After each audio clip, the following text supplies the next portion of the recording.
Hey, it's Fuzzy. Okay, you guys, furnace ducts for your RV should be covered. Okay, now this will keep your bugs out and wasps and everything else, debris from the highway if that were the case.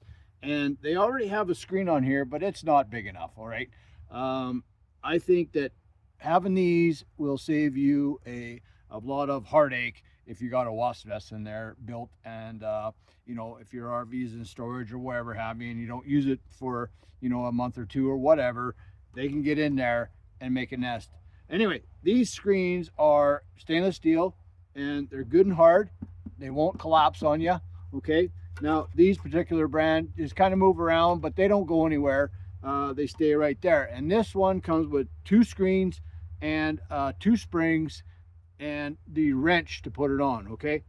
Now what you want to do is you want to run your tool through in the middle of the spring and then grab the middle of the spring right there. Now you don't want to go to this part. You want to go inside and you can see it right inside there. Okay. All right. So when you want to take it through, you just put it through like this and make sure you hook it properly and it hooks right on there. Okay. Just like that. And there you go. There's a link in the description. You guys want one? So, yeah, it's a great idea. Thanks for coming.